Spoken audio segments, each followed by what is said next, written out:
Hello students, मैं Mandeep Singh, science master, senior secondary school Narayangarh, जिला फतेहगढ़ साहब। प्यारे विद्यार्थियों, अज असी क्लास 9वीं के पाठ 10वां गुरुत्वाकर्षण ਜਾਂ ਗ੍ਰੈਵਿਟੇਸ਼ਨ ਬਾਰੇ ਗਿਆਨ ਹਾਸਲ ਕਰਾਂਗੇ। ਪਿਆਰੇ ਵਿਦਿਆਰਥੀਓ, ਗੁਰਤਾਕਰਸ਼ਣ ਕੀ ਹੁੰਦਾ ਹੈ? ਇਸ ਨੂੰ ਜਾਣਨ ਦੇ ਲਈ ਅਸੀਂ ਇਸ ਦੇ ਪਹਿਲਾਂ ਇਤਿਹਾਸ ਦੇ ਉੱਤੇ ਇੱਕ ਛੋਟੀ ਜਿਹੀ ਝਾਤ ਮਾਰਦੇ ਹਾਂ। ਆਓ ਇੱਕ ਵੀਡੀਓ ਦੇਖਦੇ ਹਾਂ।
ਅਸੀਂ ਦੇਖਿਆ ਕਿ ਗੁਰਤਾਕਰਸ਼ਣ ਬਲ ਇੱਕ ਆਕਰਸ਼ਣ ਬਲ ਹੈ ਜੋ ਕਿ ਕੋਈ ਦੋ ਨੌਨ ਜ਼ੀਰੋ ਮਾਸ ਵਾਲੀਆਂ ਵਸਤੂਆਂ ਵਿਚਕਾਰ ਲੱਗਦਾ ਹੈ ਜੋ ਕਿ ਇੱਕ ਦੂਰੀ 'ਤੇ ਪਈਆਂ ਹੋਣ।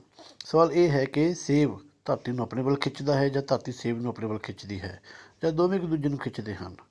ਇਹ ਬਹੁਤ ਹੀ ਸਿੰਪਲ ਲੌਜਿਕ ਹੈ। ਮੰਨ ਕੇ ਚੱਲੀਏ ਇਹ ਸਾਡੀ ਧਰਤੀ ਹੈ ਅਤੇ ਸੇਬ ਇੱਕ ਵਸਤੂ ਹੈ। ਦੋਵੇਂ ਇੱਕ ਦੂਜੇ ਨੂੰ ਆਪਣੇ ਵੱਲ ਆਕਰਸ਼ਿਤ ਕਰਨ ਲਈ ਇੱਕੋ ਜਿਹਾ ਗੁਰਤਾਕਰਸ਼ਣ ਬਲ ਲਗਾ ਰਹੇ ਹਨ। ਹੁਣ ਦੋਵੇਂ ਬਲ ਬਰਾਬਰ ਹਨ, ਸੋ ਕਿਹੜੀ ਵਸਤੂ ਜ਼ਿਆਦਾ ਪ੍ਰਵੇਗਿਤ ਹੋਵੇਗੀ ਅਤੇ ਦੂਸਰੀ ਨੂੰ ਆਪਣੇ ਵੱਲ ਖਿੱਚੇਗੀ? ਨਿਊਟਨ ਦੇ ਦੂਜੇ ਨਿਯਮ ਅਨੁਸਾਰ ਲਗਾਇਆ ਗਿਆ ਬਲ ਪੁੰਜ ਅਤੇ ਪ੍ਰਵੇਗ ਦੇ ਗੁਣਨਫਲ ਦੇ ਬਰਾਬਰ ਹੁੰਦਾ ਹੈ। ਮਤਲਬ A = F/m, ਜਾਂ ਕਹਿ ਲਈਏ ਇਹ ਜੋ ਹੈ ਪੁੰਜ ਦੇ ਉਲਟ ਅਨੁਪਾਤੀ ਹੁੰਦਾ ਹੈ। ਮਤਲਬ ਜੇਕਰ ਪੁੰਜ ਜ਼ਿਆਦਾ ਹੈ ਤਾਂ ਪ੍ਰਵੇਗਿਤ ਹੋਣ ਦੀ ਸੰਭਾਵਨਾ ਬਹੁਤ ਹੀ ਘੱਟ ਹੋ ਜਾਂਦੀ ਹੈ। ਅਸੀਂ ਜਾਣਦੇ ਹਾਂ ਕਿ ਧਰਤੀ ਦਾ ਪੁੰਜ ਸੇਬ ਦੇ ਪੁੰਜ ਤੋਂ ਬਹੁਤ ਜ਼ਿਆਦਾ ਹੈ। ਇਸ ਲਈ ਸੇਬ ਧਰਤੀ ਵੱਲ ਪ੍ਰਵੇਗਿਤ ਹੁੰਦਾ ਹੈ, ਨਾ ਕਿ ਧਰਤੀ ਸੇਬ ਵੱਲ। ਮੈਨੂੰ ਆਸ ਹੈ ਕਿ ਇਹ ਗੱਲ ਤੁਹਾਨੂੰ ਬਿਲਕੁਲ ਕਲੀਅਰ ਹੋ ਗਈ ਹੋਵੇਗੀ। ਪਿਆਰੇ ਵਿਦਿਆਰਥੀਓ, ਤੁਸੀਂ ਇਸ ਵੀਡੀਓ ਵਿੱਚ ਦੇਖਿਆ ਕਿ ਆਈਜ਼ੈਕ ਨਿਊਟਨ ਜੋ ਕਿ ਇੱਕ ਮਹਾਨ ਵਿਗਿਆਨੀ ਸਨ, ਉਹਨਾਂ ਨੇ ਹੀ ਗੁਰਤਾਕਰਸ਼ਣ ਬਾਰੇ ਸਾਨੂੰ ਸਭ ਤੋਂ ਪਹਿਲਾਂ ਦੱਸਿਆ। ਅਸੀਂ ਆਓ ਇਸ ਵੀਡੀਓ ਦੇ ਆਧਾਰ 'ਤੇ ਹੀ ਅਸੀਂ ਵੀ ਇੱਕ ਕਿਰਿਆ ਕਰਦੇ ਹਾਂ। ਤੁਸੀਂ ਵੇਖੋਗੇ ਮੇਰੇ ਹੱਥ ਵਿੱਚ ਇੱਕ ਬਾਲ ਹੈ। ਜਦੋਂ ਮੈਂ ਇਸ ਨੂੰ ਉਚਾਈ ਤੋਂ ਛੱਡਦਾ ਹਾਂ, ਇਹ ਹੇਠਾਂ ਨੂੰ ਗਿਰਦੀ ਹੈ। ਇੱਕ ਵਾਰ ਫਿਰ ਇਸ ਨੂੰ ਥੋੜ੍ਹੀ ਜਿਹੀ ਹੋਰ ਉਚਾਈ ਤੋਂ ਛੱਡਦਾ, ਇਹ ਹੇਠਾਂ ਨੂੰ ਗਿਰਦੀ ਹੈ। ਤੁਸੀਂ ਕਦੇ ਸੋਚਿਆ ਹੈ ਕਿ ਵੀ ਇਹ ਹਮੇਸ਼ਾ ਹੀ ਹੇਠਾਂ ਨੂੰ ਕਿਉਂ ਗਿਰਦੀ ਹੈ? ਕੀ ਅਜਿਹਾ ਹੁੰਦਾ ਹੈ ਕਿ ਵੀ ਇਹ ਨੀਚੇ ਗਿਰ ਜਾਂਦੀ? ਜਾਂ ਅਸੀਂ ਕਿਸੇ ਵੀ ਵਸਤੂ ਨੂੰ ਜਦੋਂ ਵੀ ਨੀਚੇ ਉੱਪਰ ਹਾਈਟ ਦੇ ਉੱਤੇ ਲੈ ਕੇ ਜਾਂਦੇ ਹਾਂ ਤਾਂ ਹਮੇਸ਼ਾ ਹੀ ਨੀਚੇ ਗਿਰ ਜਾਂਦੀ ਹੈ। ਇਸਦਾ ਕੀ ਕਾਰਨ ਹੈ? ਇਸ ਦਾ ਕਾਰਨ ਹੈ ਧਰਤੀ ਦੁਆਰਾ ਉਸ ਵਸਤੂ ਦੇ ਉੱਤੇ ਲਗਾਈ ਗਈ ਇੱਕ ਖਿੱਚ ਜਾਂ ਬਲ, ਜੋ ਦਿਖਾਈ ਨਹੀਂ ਦਿੰਦਾ ਹੈ ਪਰ ਫਿਰ ਵੀ ਉਹ ਧਰਤੀ ਉਸ ਨੂੰ ਆਪਣੇ ਵੱਲ ਆਕਰਸ਼ਿਤ ਕਰਦੀ ਹੈ। ਤਾਂ ਇਸ ਬਲ ਨੂੰ ਜਾਂ ਇਸ ਅਦਿੱਖ ਖਿੱਚ ਨੂੰ ਜਿਹੜਾ ਹੈ ਅਸੀਂ ਗੁਰਤਵੀ ਪ੍ਰਵੇਗ ਜਾਂ ਗ੍ਰੈਵਿਟੀ ਆਖਦੇ ਹਾਂ। ਦਰਅਸਲ ਇਸ ਗੁਰਤਾ ਜਾਂ ਗੁਰਤਵੀ ਪ੍ਰਵੇਗ ਕਰਕੇ ਹੀ ਅਸੀਂ ਧਰਤੀ ਉੱਤੇ ਚੱਲ ਫਿਰ ਸਕਦੇ ਹਾਂ। ਮੈਂ ਕੋਲੇ ਖੜਾ ਹਾਂ, ਉਹ ਵੀ ਜੋ ਹੈ ਇਸ ਗੁਰਤਾ ਪ੍ਰਵੇਗ ਕਰਕੇ ਹੀ ਹੈ। ਜਾਂ ਤੁਸੀਂ ਘਰਾਂ ਦੇ ਵਿੱਚ ਬੈਠੇ ਹੋ, ਇਹ ਵੀ ਜੋ ਹੈ ਗੁਰਤਾ ਜਾਂ ਗੁਰਤਵੀ ਪ੍ਰਵੇਗ ਕਰਕੇ ਹੀ ਤੁਸੀਂ ਅੱਜ ਘਰਾਂ 'ਚ ਬੈਠੇ ਹੋ। ਪਿਆਰੇ ਵਿਦਿਆਰਥੀਓ, ਅਸੀਂ ਜਾਣਦੇ ਹਾਂ ਕਿ ਸਾਡੀ ਧਰਤੀ ਜੋ ਹੈ ਉਹ ਸੂਰਜ ਦੀ ਪਰਿਕਰਮਾ ਕਰਦੀ ਹੈ ਅਤੇ ਚੰਨ ਜੋ ਹੈ ਸਾਡੀ ਧਰਤੀ ਦੀ ਪਰਿਕਰਮਾ ਕਰਦਾ ਹੈ। ਤਾਂ ਉਹ ਧਰਤੀ ਦੀ ਪਰਿਕਰਮਾ ਜਾਂ ਸਾਡੀ ਧਰਤੀ ਜੋ ਹੈ ਸੂਰਜ ਦੀ ਪਰਿਕਰਮਾ ਕਿਵੇਂ ਕਰਦੇ ਹਨ, ਉਹਨਾਂ ਦੇ ਵਿਚਕਾਰ ਵੀ ਇੱਕ ਅਦਿੱਖ ਬਲ ਕੰਮ ਕਰਦਾ ਹੈ ਜੋ ਉਹਨਾਂ ਨੂੰ ਇੱਕ ਦੂਜੇ ਨਾਲ ਬੰਨ੍ਹ ਕੇ ਰੱਖਦਾ ਹੈ। ਜਿੱਦਾਂ ਕਿ ਚੰਨ ਨੂੰ ਧਰਤੀ ਦੇ ਨਾਲ ਅਤੇ ਧਰਤੀ ਜੋ ਹੈ ਸੂਰਜ ਦੇ ਨਾਲ। ਸੋ ਉਹ ਦਿੱਖ ਬਲ ਕਿਹੜਾ ਹੈ, ਉਸ ਦਿੱਖ ਬਲ ਨੂੰ ਕੀ ਆਖਦੇ ਨੇ? ਉਸ ਦਿੱਖ ਬਲ ਨੂੰ ਆਖਦੇ ਨੇ ਗੁਰਤਾਕਰਸ਼ਣ ਬਲ। ਹੁਣ ਸਵਾਲ ਇਹ ਉੱਠਦਾ ਹੈ ਕਿ ਕੀ ਇਹ ਗੁਰਤਾਕਰਸ਼ਣ ਜੋ ਬਲ ਹੈ ਉਹ ਕੀ ਹਰ ਇੱਕ ਵਸਤੂ ਇੱਕ ਦੂਜੇ ਉੱਤੇ ਵੀ ਲਗਾਉਂਦੀ ਹੈ, ਉਹ ਇੱਕ ਦੂਜੇ ਨੂੰ ਆਪਣੇ ਵੱਲ ਖਿੱਚਦੀ ਹੈ? ਜੇਕਰ ਇਸ ਦਾ ਉੱਤਰ ਦੇਖਿਆ ਜਾਵੇ ਤਾਂ ਉੱਤਰ ਹੈ ਹਾਂ। ਹਰ ਇੱਕ ਵਸਤੂ ਜੋ ਹੈ ਉਹ ਇੱਕ ਦੂਜੀ ਵਸਤੂ ਨੂੰ ਆਪਣੇ ਵੱਲ ਆਕਰਸ਼ਿਤ ਕਰਦੀ ਹੈ। ਉਸ ਨੂੰ ਵੀ ਅਸੀਂ ਜੋ ਹੈ ਗੁਰਤਾਕਰਸ਼ਣ ਬਲ ਆਖਦੇ ਹਾਂ। ਸੋ ਆਓ ਇੱਕ ਕਿਰਿਆ ਦੇ ਮਾਧਿਅਮ ਰਾਹੀਂ ਅਸੀਂ ਇਸ ਨੂੰ ਸਮਝਣ ਦੀ ਕੋਸ਼ਿਸ਼ ਕਰਦੇ ਹਾਂ ਕਿ ਗੁਰਤਾਕਰਸ਼ਣ ਬਲ ਜੋ ਹੈ ਉਹ ਕਿਵੇਂ ਲੱਗਦਾ ਹੈ ਅਤੇ ਇਸ ਨੂੰ ਅਸੀਂ ਕਿਵੇਂ ਮੇਜ਼ਰ ਕਰ ਸਕਦੇ ਹਾਂ ਜਾਂ ਇਸ ਨੂੰ ਕਿਵੇਂ ਅਸੀਂ ਕੱਢ ਸਕਦੇ ਹਾਂ। ਅਸੀਂ ਉਦਾਹਰਨ ਲੈਂਦੇ ਹਾਂ ਕਿ ਦੋ ਬਾਲ ਟੇਬਲ 'ਤੇ ਰੱਖੀਆਂ ਹੋਈਆਂ ਹਨ। ਇਹ ਇੱਕ ਦੂਜੇ ਨੂੰ ਆਕਰਸ਼ਿਤ ਕਰਦੀਆਂ ਹਨ। ਇਹਨਾਂ ਵਿਚਕਾਰ ਗੁਰਤਾਕਰਸ਼ਣ ਬਲ ਲੱਗ ਰਿਹਾ ਹੈ। ਅਸੀਂ ਮੰਨ ਕੇ ਚੱਲਦੇ ਹਾਂ ਇਹ ਬਾਲ ਜੋ ਹੈ ਇਹ A ਹੈ ਔਰ ਇਹ ਬਾਲ ਜੋ ਹੈ ਇਹ B ਬਾਲ ਹੈ। ਇਹ ਬਾਲ ਬਲ F ਨਾਲ ਹੀ B ਬਾਲ ਨੂੰ ਆਪਣੇ ਵੱਲ ਆਕਰਸ਼ਿਤ ਕਰਦੀ ਹੈ ਤੇ B ball we ball A ਨੂੰ F ਬਲ ਦੇ ਨਾਲ ਆਪਣੇ ਵੱਲ ਆਕਰਸ਼ਿਤ ਕਰਦੀ ਹੈ। ਪਿਆਰੇ ਵਿਦਿਆਰਥੀਓ, ਆਕਰਸ਼ਣ ਬਲ ਜੋ ਹੈ ਉਹ ਹਰ ਉਸ ਵਸਤੂ ਦੇ ਉੱਤੇ ਕੰਮ ਕਰਦਾ ਹੈ ਜਿਸ ਵਸਤੂ ਦਾ ਕੋਈ ਨਾ ਕੋਈ ਪੁੰਜ ਜਾਂ ਕੋਈ ਨਾ ਕੋਈ ਮਾਸ ਹੁੰਦਾ ਹੈ। ਸੋ ਅਸੀਂ ਮੰਨ ਕੇ ਚੱਲਦੇ ਹਾਂ ਕਿ ਵਸਤੂ A ਦਾ ਪੁੰਜ ਜੋ ਹੈ ਉਹ M1 ਹੈ ਅਤੇ ਵਸਤੂ B ਦਾ ਪੁੰਜ ਜੋ ਹੈ M2 ਹੈ ਅਤੇ ਇਹਨਾਂ ਵਿਚਕਾਰ ਫੋਰਸ ਜੋ ਹੈ, ਬਲ ਜੋ ਹੈ ਉਹ 1 ਨਿਊਟਨ ਲੱਗ ਰਿਹਾ ਹੈ।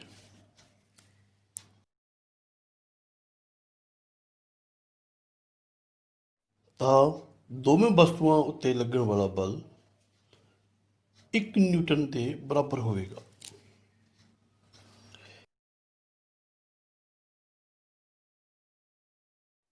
ਜੇਕਰ ਅਸੀਂ ਬਲ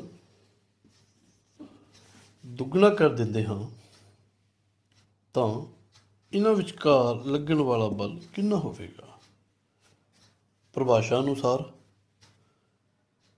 ਦੋ ਵਸਤੂਆਂ ਵਿਚਕਾਰ ਗੁਰਤਾਕਰਸ਼ਣ ਬਲ ਉਹਨਾਂ ਦੋਵੇਂ ਵਸਤੂਆਂ ਦੇ ਗੁਣਨਫਲ ਦੇ ਸਿੱਧੇ ਅਨੁਪਾਤ ਵਿੱਚ ਹੁੰਦਾ ਹੈ।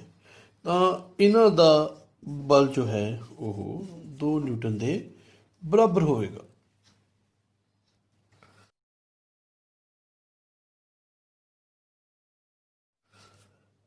ਹੁਣ ਜੇਕਰ ਅਸੀਂ ਪੁੰਜ 3 ਗੁਣਾ ਕਰ ਦਈਏ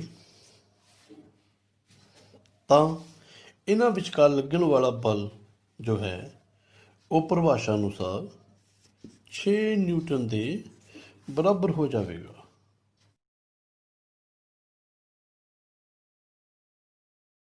ਹੁਣ ਅਸੀਂ ਦੂਸਰੀ ਸਟੇਟਮੈਂਟ ਬਾਰੇ ਜਾਣਾਂਗੇ। ਭਾਵ ਬਲ ਦੋਹਾਂ ਵਸਤੂਆਂ ਦੇ ਵਿਚਕਾਰਲੀ ਦੂਰੀ ਦੇ ਵਰਗ ਦੇ ਉਲਟ ਅਨੁਪਾਤੀ ਹੁੰਦਾ ਹੈ। ਮਤਲਬ F ਇਨਵਰਸਲੀ ਪ੍ਰੋਪੋਰਸ਼ਨਲ ਟੂ ਦੂਰੀ ਦਾ ਵਰਗ।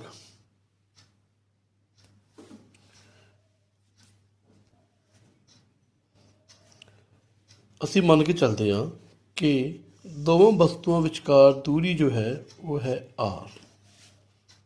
ਜੇਕਰ ਅਸੀਂ ਦੂਰੀ ਦੁੱਗਣੀ ਕਰ ਦਈਏ ਤਾਂ ਇਹਨਾਂ ਵਿਚਕਾਰ ਲੱਗਣ ਵਾਲਾ ਬਲ ਕਿੰਨਾ ਹੋਵੇਗਾ? ਜਦੋਂ ਅਸੀਂ ਦੋਹਾਂ ਵਸਤੂਆਂ ਦੇ ਵਿਚਕਾਰ ਦੂਰੀ ਵਧਾ ਦਿੰਦੇ ਹਾਂ, ਮੰਨ ਕੇ ਚੱਲੋ ਦੁੱਗਣੀ ਕਰ ਦਿੰਦੇ ਹਾਂ, 2R ਹੋ ਜਾਂਦੀ ਹੈ, ਤਾਂ ਅਸੀਂ ਕੀ ਕਰਦੇ ਹਾਂ ਤਾਂ ਇਹਨਾਂ ਵਿਚਕਾਰ ਲੱਗਣ ਵਾਲਾ ਬਲ ਜੋ ਹੈ ਉਹ ਕਿੰਨਾ ਹੋਵੇਗਾ?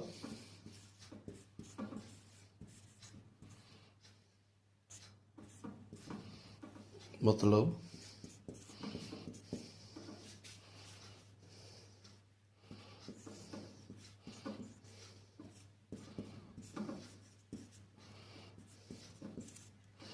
इसमें ਅਸੀਂ F1 ਮੰਨ ਲੈਂਦੇ ਹਾਂ। ਇਹ जो है ये F1 के बराबर है। सो F1 मतलब कि असली बल तो ਉਹ 1/4 ਗੁਣਾ ਹੋ ਜਾਵੇਗਾ। ਹੁਣ ਜੇਕਰ ਅਸੀਂ ਦੂਰੀ ਪਹਿਲਾਂ ਨਾਲੋਂ ਅੱਧੀ ਕਰ ਦਈਏ ਤਾਂ ਬਲ 'ਤੇ ਕੀ ਪ੍ਰਭਾਵ ਪਵੇਗਾ, ਆਓ ਦੇਖਦੇ ਹਾਂ। ਇਸ ਨੂੰ ਅਸੀਂ F2 ਆਖ ਦਿੰਦੇ ਹਾਂ। F3 ਜੋ ਹੈ ਉਹ ਨਵਾਂ ਸਾਡੇ ਕੋਲ ਬਲ ਪ੍ਰਾਪਤ ਹੋਵੇਗਾ। ਤਾਂ ਇਹਨੂੰ ਸੋਲਵ ਕਰਦੇ ਹਾਂ ਅਸੀਂ ਦੇਖਦੇ ਹਾਂ ਕਿ r ਦੀ ਪਾਵਰ 2 ਗੁਣਾ 4 मतलब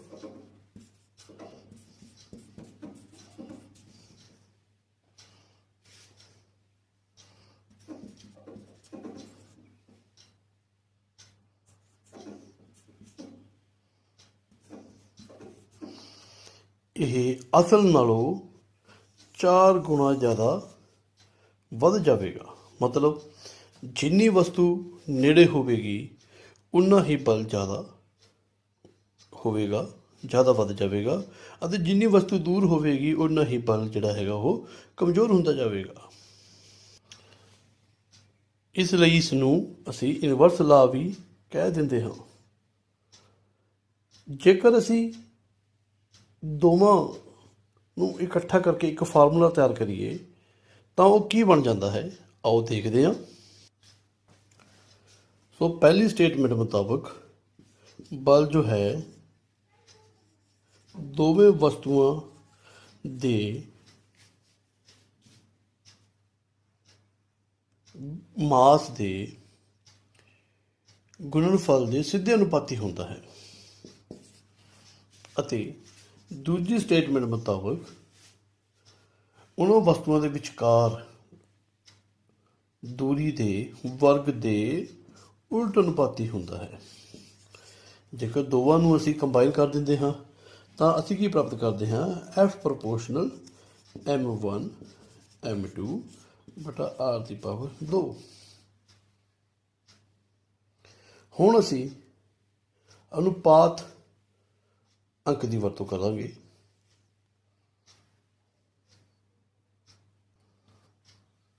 ਜੋ ਹੈ F = G M1 ਗੁਣਾ M2 ਬਟਾ r ਦੀ ਪਾਵਰ 2। ਇੱਥੇ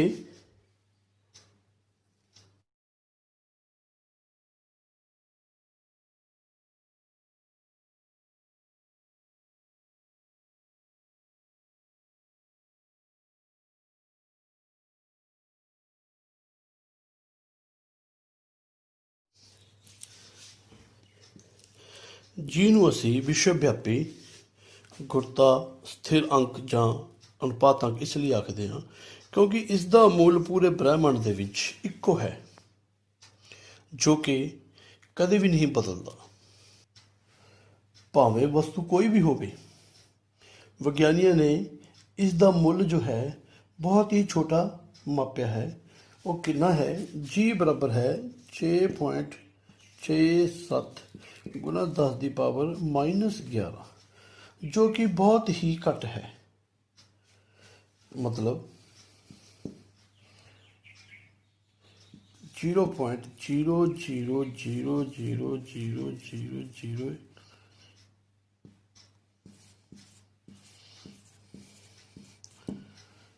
ਲਗਭਗ ਇੰਨਾ ਛੋਟਾ।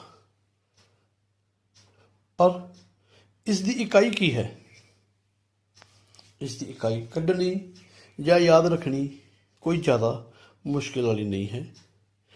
ਤੁਸੀਂ ਫਾਰਮੂਲਾ F ਬਰਾਬਰ ਹੈ G M1 ਗੁਣਾ M2 ਬਟਾ r ਦੀ ਪਾਵਰ 2 ਤੋਂ G ਨੂੰ ਬਾਹਰ ਕੱਢ ਲਓ ਤਾਂ ਸਾਡੇ ਕੋਲ ਪ੍ਰਾਪਤ ਹੁੰਦਾ F r ਦੀ ਪਾਵਰ 2 ਬਟਾ M1 ਗੁਣਾ M2। ਹੁਣ ਸਾਨੂੰ ਪਤਾ ਹੈ ਐਫ ਦੀ ਇਕਾਈ ਨਿਊਟਨ ਹੁੰਦੀ ਹੈ ਤੇ ਦੂਰੀ ਦੀ ਇਕਾਈ ਮੀਟਰ ਹੁੰਦੀ ਹੈ।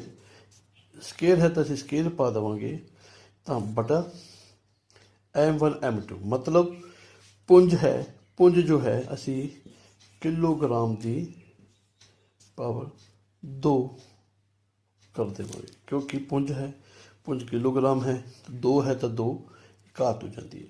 ਸੋ ਗ੍ਰੈਵੀਟੇਸ਼ਨਲ ਜੀ ਦਾ ਮੁੱਲ ਜੋ ਹੈ ਨਿਊਟਨ ਮੀਟਰ ਦੀ ਸਕੇਅਰ ਪ੍ਰਤੀ ਕਿਲੋਗ੍ਰਾਮ ਦੀ ਸਕੇਅਰ ਦੇ ਬਰਾਬਰ ਹੋ ਜਾਂਦਾ ਹੈ।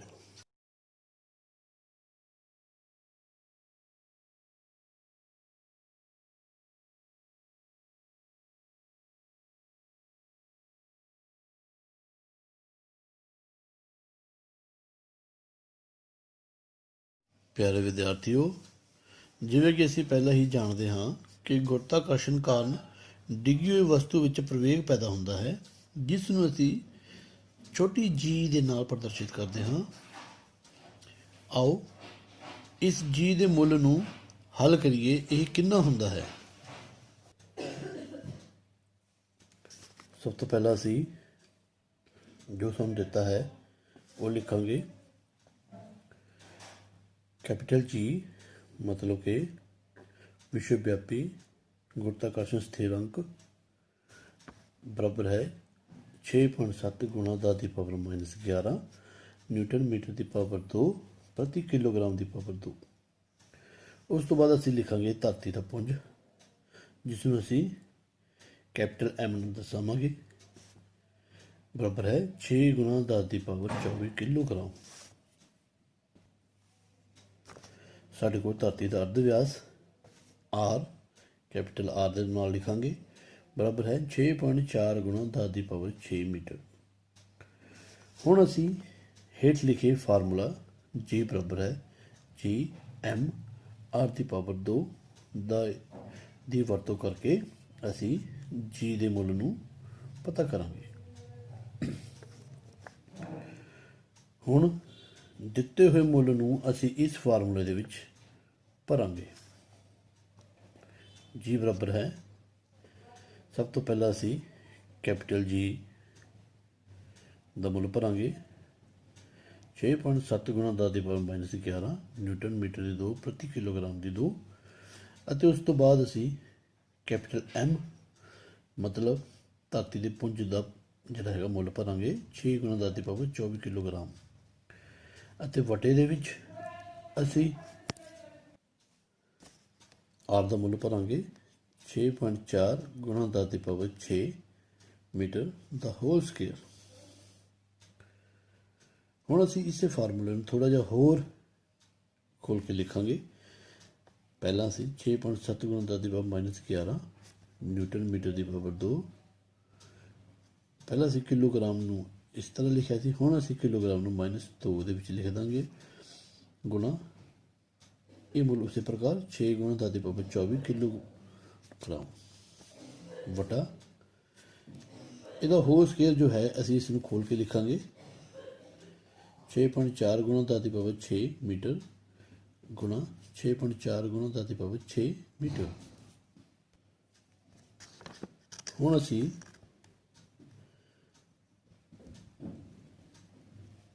ਇਕਾਈਆਂ ਨੂੰ ਜੋ ਹੈ ਅਸੀਂ ਇੱਕ ਪਾਸੇ ਰੱਖ ਲਾਂਗੇ, ਬਾਕੀ ਫਾਰਮੂਲੇ ਨੂੰ ਅਸੀਂ ਬਾਕੀ ਮੁੱਲ ਜੋ ਹੈ ਅਸੀਂ ਇੱਕ ਪਾਸੇ ਕਰਾਂਗੇ। 6.7 ਗੁਣਾ 10 ਦੀ ਪਾਵਰ -11 ਗੁਣਾ 6 ਗੁਣਾ 10 ਦੀ ਪਾਵਰ 24 ਗੁਣਾ ਨਿਊਟਨ ਮੀਟਰ ਦੀ 2 ਪ੍ਰਤੀ ਕਿਲੋਗ੍ਰਾਮ ਦੀ 2 ਗੁਣਾ ਕਿਲੋਗ੍ਰਾਮ ਬਟਾ ਇਸ ਦੇ ਵਿੱਚ ਵੀ ਅਸੀਂ ਇਸੇ ਪ੍ਰਕਾਰ ਕਰਾਂਗੇ। 6.4 ਗੁਣਾ 6.4 ਨੂੰ ਮੂਹਰੇ ਲਿਖ ਲੈਂਦੇ ਹਾਂ, ਅਤੇ 10 ਦੀ ਪਾਵਰ 6 ਅਤੇ 10 ਦੀ ਪਾਵਰ 6 ਨੂੰ ਨਾਲ ਲਿਖ ਲੈਂਗੇ, ਅਤੇ ਮੀਟਰ ਦੀ ਪਾਵਰ 2 ਕਰਾਂਗੇ ਕਿਉਂਕਿ ਸਾਡੇ ਕੋਲ ਮੀਟਰ 1 ਅਤੇ 2 ਹਨ, ਅਤੇ ਉਹਨਾਂ ਨੂੰ ਮਲਟੀਪਲਾਈ ਕਰਕੇ ਅਸੀਂ ਮੀਟਰ ਦੀ ਪਾਵਰ 2 ਸਾਡੇ ਕੋਲ ਪ੍ਰਾਪਤ ਹੋ ਜਾਂਦਾ ਹੈ। ਹੁਣ ਅਸੀਂ 6.7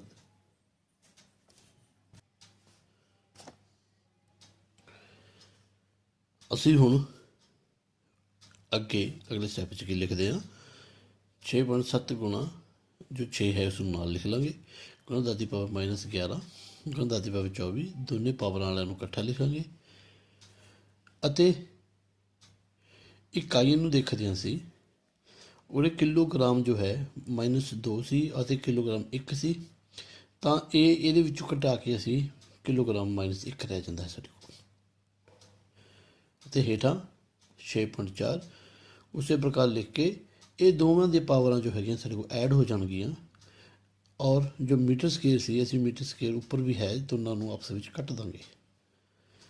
ਹੁਣ ਇਹ ਪਾਵਰ ਐਡ ਹੋਈਆਂ ਨੇ ਜਾਂ ਇਹ ਪਾਵਰਾਂ ਜੋ ਸਬਟਰੈਕਟ ਹੋਈਆਂ ਨੇ, ਤਾਂ ਇਹ ਇਸ ਫਾਰਮੂਲੇ ਦੇ ਨਾਲ ਹੋਈਆਂ ਨੇ, a ਦੀ ਪਾਵਰ m ਗੁਣਾ a ਦੀ ਪਾਵਰ n ਬਰਾਬਰ ਹੈ a the power m plus n।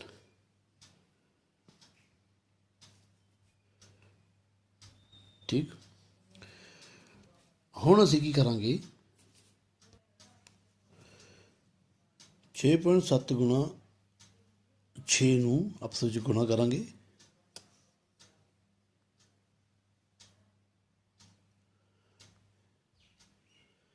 ਗੁਣਾ ਕਰਕੇ ਸਾਡੇ ਕੋਲ ਜੋ ਮੁੱਲ ਪ੍ਰਾਪਤ ਹੁੰਦਾ ਹੈ ਉਹ ਹੈ 40.2 ਗੁਣਾ ਇਹਨਾਂ ਦੋਨਾਂ ਦੀਆਂ ਪਾਵਰਾਂ ਜੋ ਹੈਗੀਆਂ ਨੇ ਉਹ ਐਡ ਹੋ ਜਾਣਗੀਆਂ ਇਸੇ ਫਾਰਮੂਲੇ ਦੇ ਆਧਾਰਿਤ, ਅਤੇ ਇਹਦੇ ਵਿੱਚੋਂ ਸਾਡੇ ਕੋਲ ਜੋ ਹੈ ਨਿਊਟਨ ਪ੍ਰਤੀ ਕਿਲੋਗ੍ਰਾਮ ਦੀ ਇਕਾਈ ਪ੍ਰਾਪਤ ਹੋ ਜਾਂਦੀ ਹੈ ਵਟਾ। ਹੁਣ ਉਹਦੀ 6.4 ਗੁਣਾ 6.4 ਇਹਨਾਂ ਨੂੰ ਆਪਸ ਵਿੱਚ ਗੁਣਾ ਕਰਾਂਗੇ,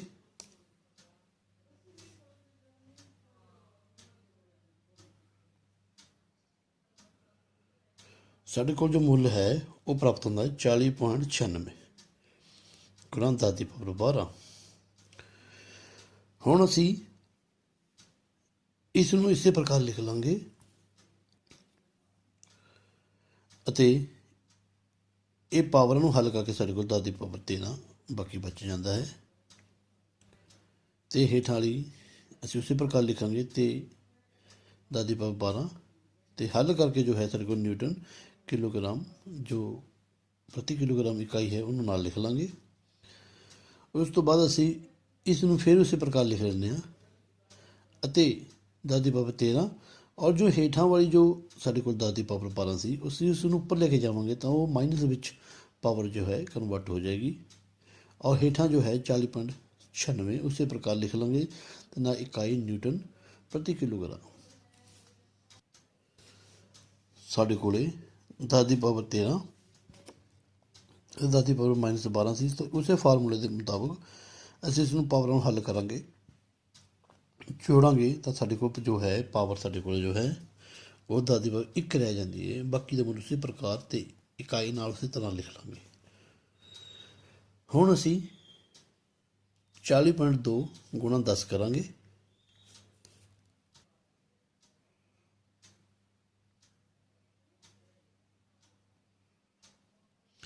ਤਾਂ ਸਾਡੇ ਕੋਲ ਜੋ ਮੁੱਲ ਹੈ ਉਹ 402 ਪ੍ਰਾਪਤ ਹੋ ਜਾਂਦਾ ਹੈ, ਅਤੇ ਹੇਠਾਂ ਮੁੱਲ ਉਸੇ ਪ੍ਰਕਾਰ ਅਤੇ ਇਕਾਈ ਵੀ ਉਸੇ ਪ੍ਰਕਾਰ ਲਿਖ ਲਾਂਗੇ।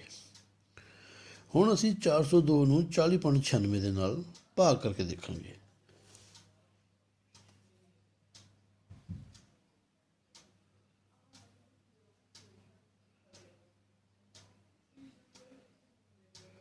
ਤਾਂ ਸਾਡੇ ਕੋਲ ਮੁੱਲ 9.8 1445312 ਪ੍ਰਾਪਤ ਹੋ ਜਾਂਦਾ ਹੈ।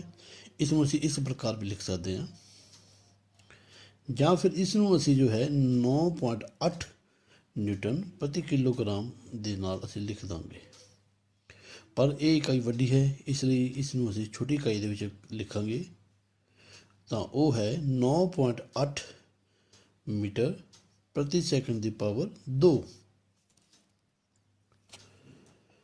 ਕਿਉਂਕਿ ਯੂਨਿਟ ਮੀਟਰ ਪ੍ਰਤੀ ਸੈਕਿੰਡ ਦੀ ਪਾਵਰ 2 ਜੋ ਹੈ ਬਰਾਬਰ ਕਿਹਦੀ ਹੁੰਦੀ ਹੈ ਨਿਊਟਨ ਪ੍ਰਤੀ ਕਿਲੋਗ੍ਰਾਮ ਦੇ। ਇਸ ਲਈ ਸਾਡੇ ਕੋਲ ਜੋ ਜੀ ਦਾ ਮੁੱਲ ਹੈ ਉਹ ਕੀ ਪ੍ਰਾਪਤ ਹੋ ਜਾਂਦਾ ਹੈ 9.8 ਮੀਟਰ ਪ੍ਰਤੀ ਸੈਕਿੰਡ ਦੀ ਪਾਵਰ 2। ਇਸ ਜੀ ਦੇ ਮੁੱਲ ਨੂੰ ਅਸੀਂ ਬਹੁਤ ਸਾਰੇ ਨੂਮੈਰੀਕਲ ਕੱਢਣ ਦੇ ਵਿੱਚ ਵਰਤੋਂ ਕਰਦੇ ਹਾਂ। ਆਓ ਪਿਆਰੇ ਵਿਦਿਆਰਥੀਓ, ਗੁਰੂਤਾਕਰਸ਼ਣ ਬਲ ਕਿਵੇਂ ਕੱਢਿਆ ਜਾਂਦਾ ਹੈ ਸਿੱਖੀਏ।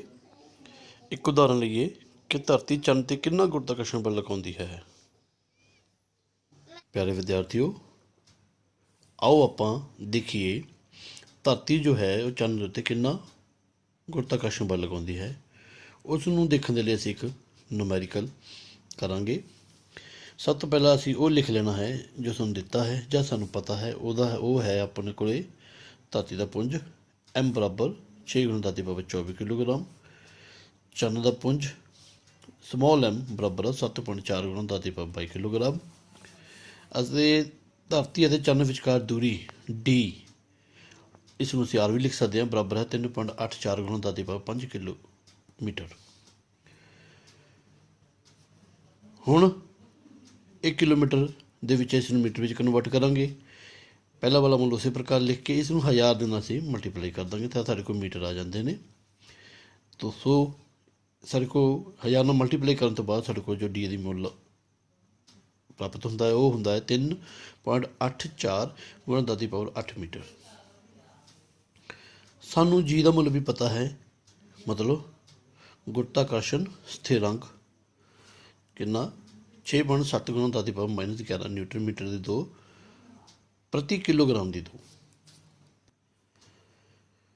ਆਓ ਫਾਰਮੂਲਾ ਵਰਤ ਕੇ ਧਰਤੀ ਦੁਆਰਾ ਚੰਨ 'ਤੇ ਲਗਾਇਆ ਗਿਆ ਗੁਰਤਾਕਰਸ਼ਣ ਬਲ ਕੱਢੀਏ, ਜੋ ਕਿ F ਬਰਾਬਰ ਹੈ G M × M/D⁴ ਮਤਲਬ ਕਿ ਵਸਤੂਆਂ ਦੇ ਵਿੱਚ ਦੋ ਵਸਤੂਆਂ ਦੇ ਪੁੰਜ ਦੇ ਸਿੱਧੇ ਅਨੁਪਾਤੀ ਅਤੇ ਉਹਨਾਂ ਵਿਚਕਾਰ ਦੂਰੀ ਦੇ ਵਰਗ ਦੇ ਉਲਟ ਅਨੁਪਾਤੀ ਤੇ ਗੁਰਤਾਕਰਸ਼ਣ ਬਲ ਲਗਾ ਕੇ ਅਸੀਂ ਇਹ ਫਾਰਮੂਲਾ ਜੋ ਹੈ ਯੂਜ਼ ਕਰਾਂਗੇ। ਸੋ ਅਸੀਂ ਮੁੱਲ ਭਰਦੇ ਹਾਂ। ਪਹਿਲਾਂ ਜੀ ਦਾ ਮੁੱਲ ਭਰਾਂਗੇ 6.7 × 10⁻−11 ਨਿਊਟਨ ਮੀਟਰ ਦੀ 2 ਪ੍ਰਤੀ ਕਿਲੋਗ੍ਰਾਮ ਦੀ -2, ਅਤੇ ਉਸ ਤੋਂ ਬਾਅਦ M ਦਾ ਮੁੱਲ 6 × 10⁻24 ਕਿਲੋਗ੍ਰਾਮ ਅਤੇ ਸਮਾਲ m ਦਾ ਮੁੱਲ ਜੋ ਹੈ ਚੰਨ ਦਾ ਪੁੰਜ ਜੋ ਹੈ 7.4 × 10⁻22 ਕਿਲੋਗ੍ਰਾਮ। ਅਤੇ ਹੇਠਾਂ ਜੋ ਹੈ D ਮਤਲਬ ਦੂਰੀ ਦਾ ਮੁੱਲ ਭਰਾਂਗੇ 3.84 × 10⁸ ਮੀਟਰ ਦਾ ਹੋਲ ਸਕੇਅਰ। ਉਸ ਤੋਂ ਬਾਅਦ ਹੁਣ ਅਸੀਂ ਬਿਨਾਂ ਪਾਵਰ ਵਾਲੀਆਂ ਰਕਮਾਂ ਜੋ ਹੈ ਇੱਕ ਪਾਸੇ ਕਰ ਲਾਂਗੇ, ਪਾਵਰ ਵਾਲੇ ਇੱਕ ਪਾਸੇ ਕਰ ਲਾਂਗੇ, ਇਕਾਈਆਂ ਨੂੰ ਇੱਕ ਪਾਸੇ ਕਰਾਂਗੇ। ਕਿਲੋਗ੍ਰਾਮ ਸਾਡੇ ਕੋਲ -2 ਸੀ ਅਤੇ ਕਿਲੋਗ੍ਰਾਮ 2 ਇਹ ਪਏ ਨੇ ਤਾਂ ਸਾਡੇ ਕੋਲ ਇਹਦੀ ਪਾਵਰ 2 ਬਣ ਜਾਂਦੀ ਹੈ ਅਤੇ ਆਪਸ ਵਿੱਚ ਕੱਟੇ ਜਾਂਦੇ ਨੇ। ਉਸ ਤੋਂ ਬਾਅਦ ਹੇਠਾਂ ਵਾਲੇ ਮੁੱਲ ਜੋ ਹੈ ਅਸੀਂ ਉਹਨਾਂ ਨੂੰ ਖੋਲ੍ਹ ਕੇ, ਕਿਉਂਕਿ ਹੋਲ ਸਕੇਅਰ ਦੀ ਇਸ ਕਰਕੇ 2 ਵਾਰ ਅਸੀਂ ਇਹਨਾਂ ਨੂੰ ਲਿਖ ਲੈਂਦੇ ਹਾਂ।